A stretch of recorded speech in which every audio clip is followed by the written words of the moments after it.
Il y a un moment étrange qui survient sans prévenir, un moment où tu te retrouves au milieu d'une conversation animée, entouré de visages familiers, de rires, de bruit, et pourtant quelque chose en toi reste parfaitement immobile, comme si tu observais la scène depuis l'extérieur de ton propre corps, comme si tu étais devenu spectateur d'une pièce dans laquelle tu jouais autrefois avec conviction. Et maintenant tu ne ressens plus rien ou presque rien, juste une distance silencieuse, une sorte de décalage imperceptible entre ce qui se passe autour de toi et ce qui se passe en toi. Et ce n'est pas de la tristesse exactement, ce n'est pas de l'ennui non plus, c'est quelque chose de plus troublant, de plus profond, une sensation d'être légèrement absent, alors même que tu es physiquement prêt. Font, et ce qui rend cette expérience encore plus déstabilisante, c'est qu'elle ne vient pas après un événement traumatique ou une grande perte. Elle arrive simplement, comme une brume qui s'installe sans raison apparente, et tu te surprends à te demander si les autres ressentent la même chose, s'ils remarquent ce vide discret dans ton regard, ou si tu es le seul à avoir cette impression bizarre que, et tout ce qui te semblait important avant, commence à perdre de sa couleur, de son poids, de sa réalité, et cette sensation devient de plus en plus présente au fil des jours, comme une ombre qui grandit lentement sans que tu puisses vraiment identifier le moment où elle a commencé à s'installer. Et tu continues à faire les mêmes choses, à voir les mêmes personnes, à suivre les mêmes routines. Mais quelque chose a changé en profondeur, quelque chose que tu ne peux pas nommer, mais que tu ressens dans chaque interaction, dans chaque moment de silence, dans chaque tentative de te connecter à ce qui te passionnait autrefois. Et puis vient l'inquiétude, cette petite voix intérieure qui commence à murmurer des questions dangereuses. Est-ce que je suis en train de devenir dépressif? Est-ce que quelque chose en moi est en train de se briser? Est-ce que je suis devenu froid, insensible, incapable de ressentir comme avant? Et tu te souviens des moments où tu riais vraiment, où tu t'excitais pour des projets, où tu ressentais cette effervescence à l'idée de voir quelqu'un, et maintenant tout cela te semble si lointain, comme si tu avais perdu l'accès à cette partie de toi qui savait vibrer, qui savait désirer, qui savait s'enthousiasmer, et tu commences à te dire que peut-être tu es cassé, que peut-être il y a en toi un défaut, une faille que tu ne peux pas réparer, et cette pensée te hante parce qu'elle te fait sang. Tir anormal, différent, séparé du reste du monde qui continue à fonctionner avec une énergie que tu ne reconnais plus en toi, et tu te demandes si les gens que tu aimes vont s'en rendre compte, s'ils vont te trouver distant, arrogant, éteint, et tu essaies de faire semblant de sourire au bon moment, de hocher la tête avec intérêt,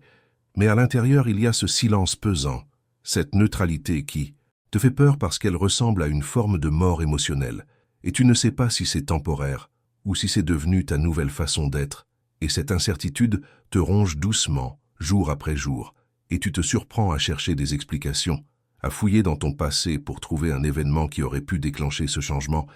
mais tu ne trouves rien, juste cette transformate, ion progressive et silencieuse qui s'est opérée sans que tu puisses l'empêcher. Et plus tu cherches des réponses, plus tu te perds dans un labyrinthe de doutes et d'auto-accusations, et tu commences à te demander si tu ne devrais pas consulter quelqu'un,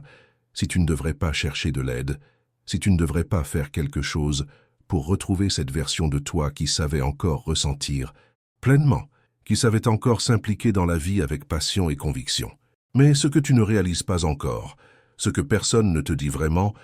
c'est que cette expérience n'est pas un effondrement, ce n'est pas une maladie, ce n'est pas un signe que tu t'es perdu en chemin.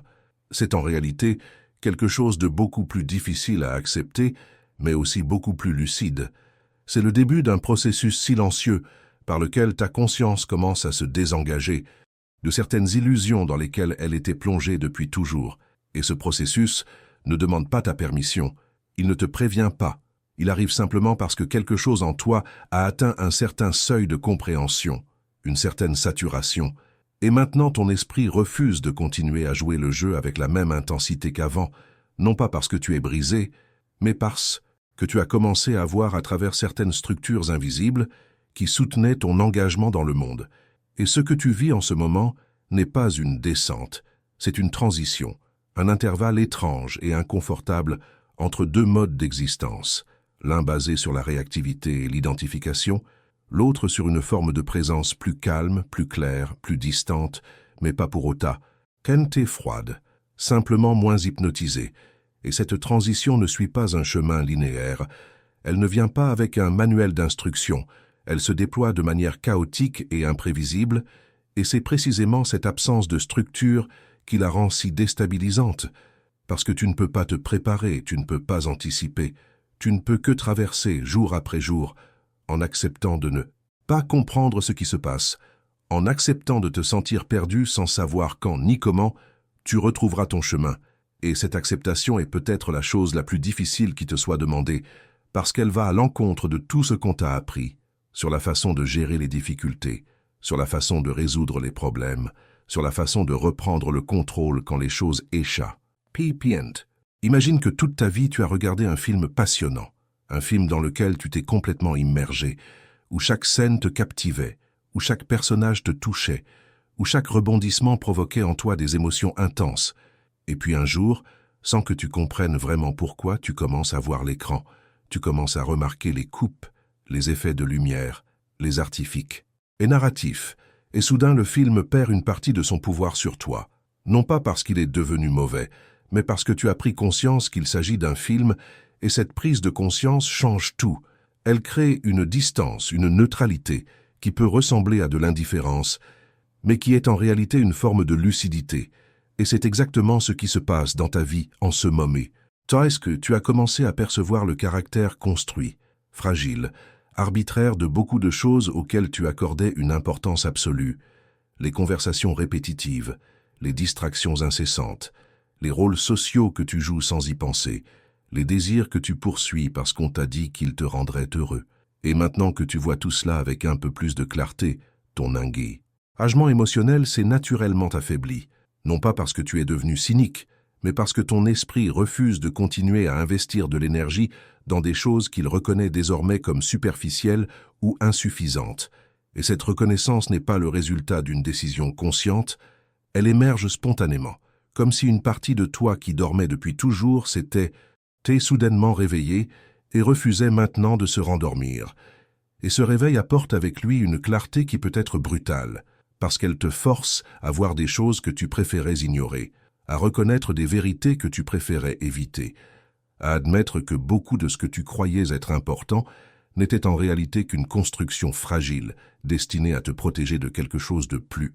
profond, de plus réel, de plus difficile à affronter. Ce que tu ressens, c'est une sorte de sobriété forcée, comme si on t'avait retiré une drogue dont tu ignorais même que tu étais dépendant. Et cette drogue, c'était la stimulation constante, l'excitation artificielle, le besoin permanent de nouveauté, de validation, de mouvement. Et maintenant que cette substance ne fait plus effet, tu te retrouves face à un vide que tu n'avais jamais vraiment regardé en face,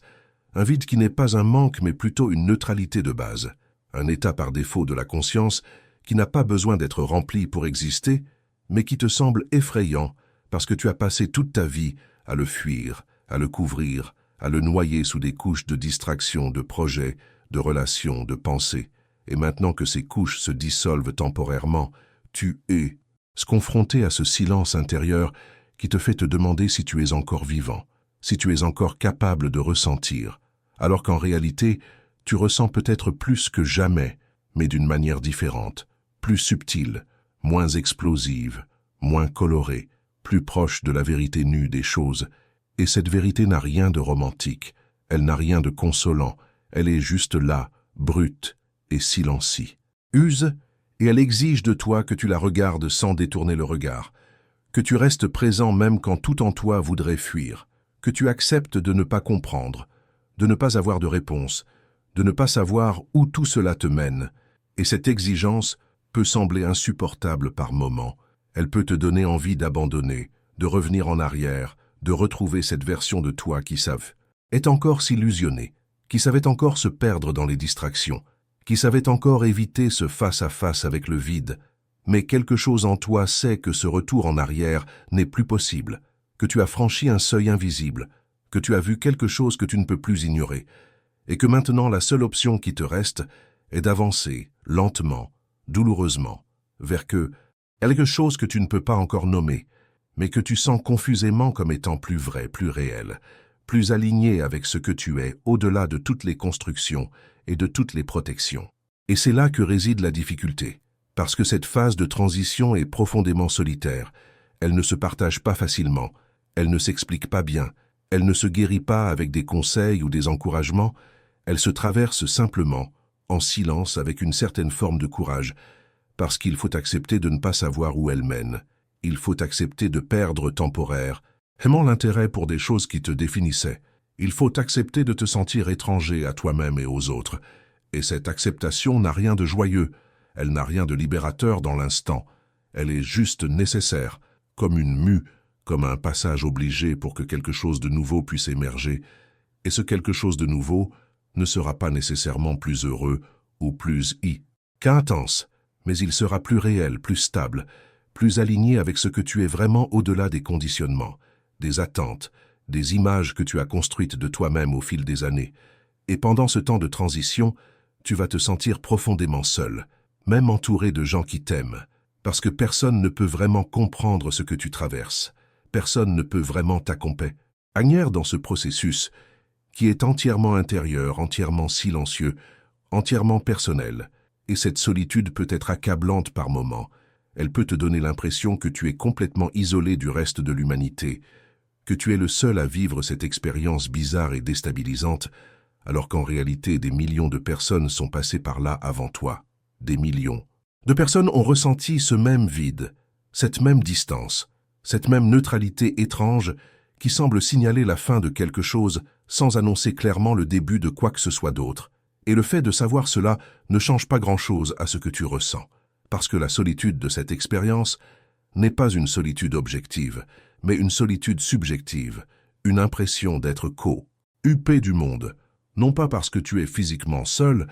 mais parce que ton expérience intérieure est devenue tellement différente de celle que tu avais avant, tellement différente de celle que les autres semblent avoir, que tu ne sais plus comment te relier, comment communiquer, comment partager ce qui se passe en toi. Le vide que tu ressens n'est pas un problème à résoudre, c'est un espace à habiter temporairement. C'est le prix de la lucidité, et personne ne te prévient à quel point ce prix peut être inconfortable, à quel point il peut ressembler à une dépression, alors qu'il s'agit en réalité d'une désillusion progressive, d'un détachement naturel vis-à-vis de certaines formes d'engagement qui ne te correspondent. D'en plus, et ce détachement ne signifie pas que tu dois tout abandonner, que tu dois te retirer du monde ou devenir froid avec les gens que tu aimes, il signifie simplement que tu es en train de redéfinir ton rapport à tout cela, que tu es en train de trouver une manière d'exister qui ne dépend pas de l'excitation constante, de l'approbation externe, de la validation sociale, de la fuite en avant, permanente. Et cette manière d'exister est plus silencieuse, plus sobre, moins spectaculaire, mais elle est aussi plus durable, plus honnête, plus compatible avec la réalité telle qu'elle est et non telle que tu aimerais qu'elle soit, et le processus pour y arriver est long et inconfortable.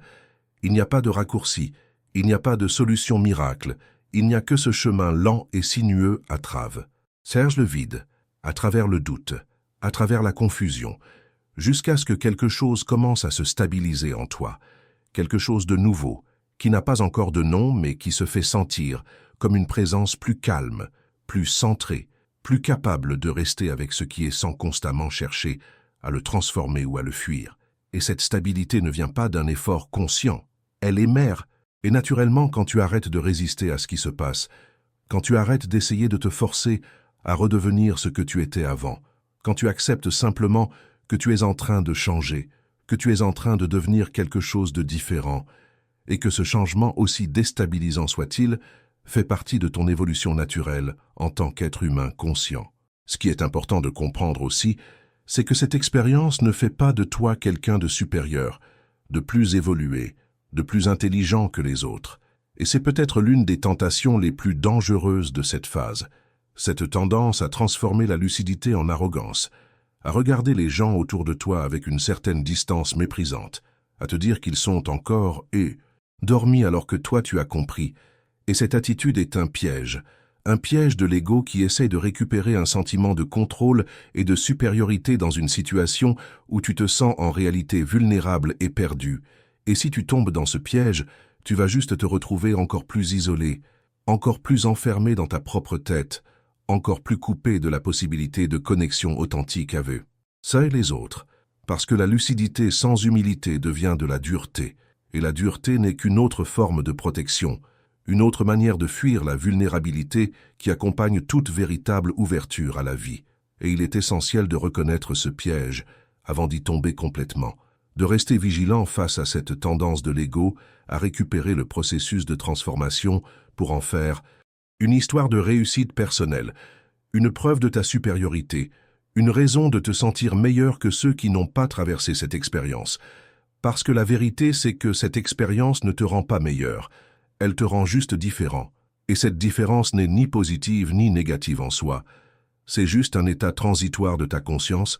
qui va continuer à évoluer, à changer, à se transformer au fil du temps. Et rien de tout cela ne justifie un sentiment de supériorité ou de séparation vis-à-vis des autres êtres humains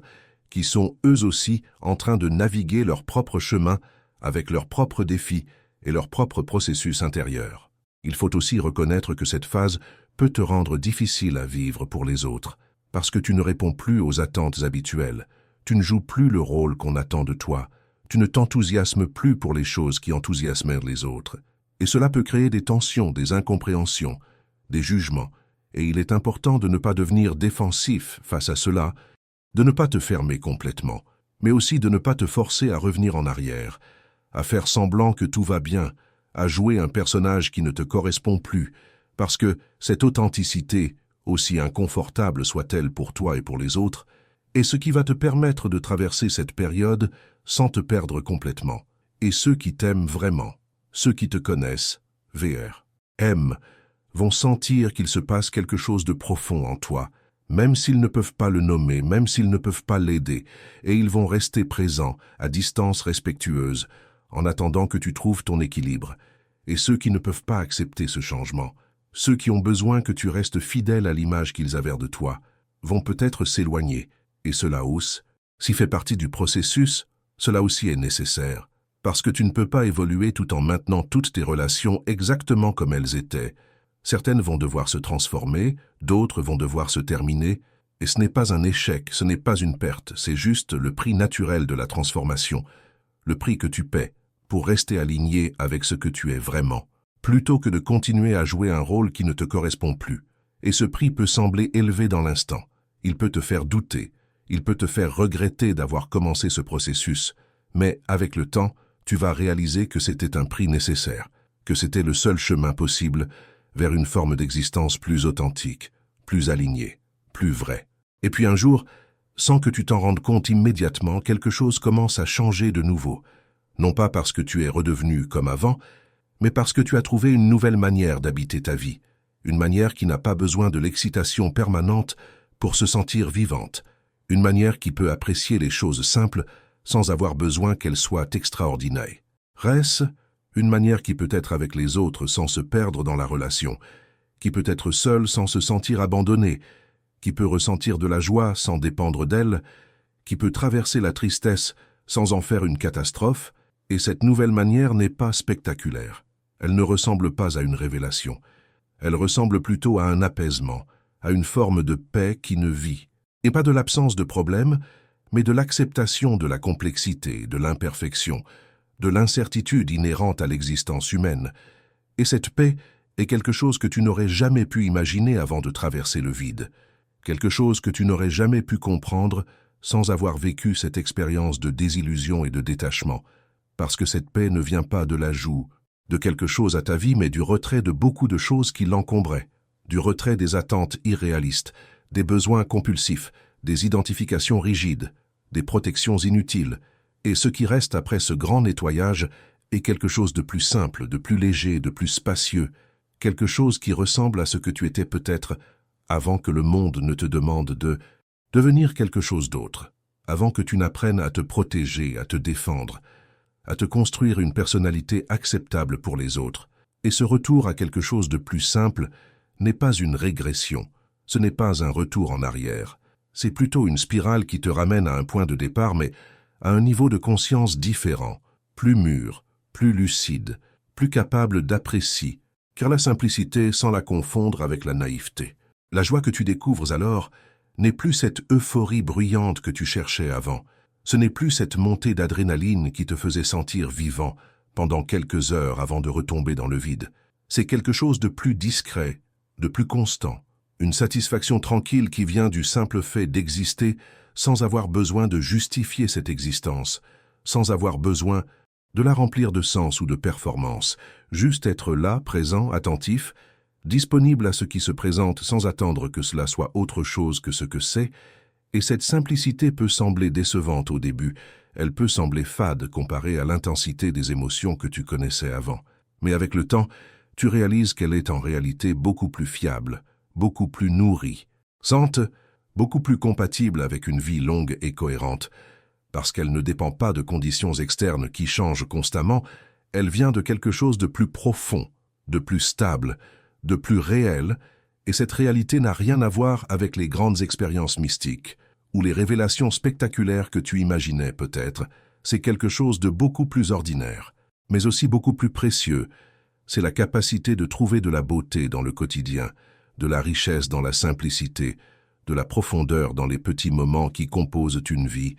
Et cette capacité ne vient pas naturellement, elle se développe lentement, à travers l'attention, à travers la présence, à travers la volonté de rester avec ce qui est, plutôt que de constamment chercher ce qui pourrait être. Et c'est peut-être cela le véritable cadeau de cette période difficile que tu as traversée. Non pas une transformation spectaculaire de qui tu es, mais un réalignement subtil de ton attention, de tes priorités, de ta manière d'être au monde. Et tu commences aussi à comprendre que le plaisir n'a pas disparu. Il s'est juste transformé. Il est devenu plus subtil, plus raffiné. Tu apprécies un repas sans avoir besoin qu'il soit exceptionnel. Tu apprécies une conversation sans avoir besoin qu'elle soit profonde. Tu apprécies un moment de solitude sans le remplir de distractions. Tu apprécies la présence de quelqu'un que tu aimes, sans hâte. Tendre que cette présence te complète ou te sauve. Et tout cela crée une texture de vie différente, moins dramatique, moins intense, mais aussi moins épuisante, moins dépendante, moins fragile. Et tu réalises que c'est peut-être cela la maturité, non pas l'accumulation de savoir ou d'expérience, mais cette capacité à être avec la vie telle qu'elle est, sans constamment essayer de la transformer en quelque chose de plus grand, de plus beau, de plus significatif, juste accepter qu'elle soit ce qu'elle est, avec ses moments de lumière et ses moments d'ombre, ses moments de connexion et ses moments de solitude, ses moments de clarté et ses moments de confusion. Et cette acceptation n'est pas une résignation, ce n'est pas un abandon, c'est plutôt une forme de sagesse qui reconnaît que la vie ne peut pas être contrôlée, qu'elle ne peut être que vécue, traversée, habitée avec autant de présence et d'ouverture que possible, et que toute tentative de la forcer à être autrement qu'elle n'est ne fait que créer de la souffrance inutile, de la frustration stérile, de l'épuisement constant.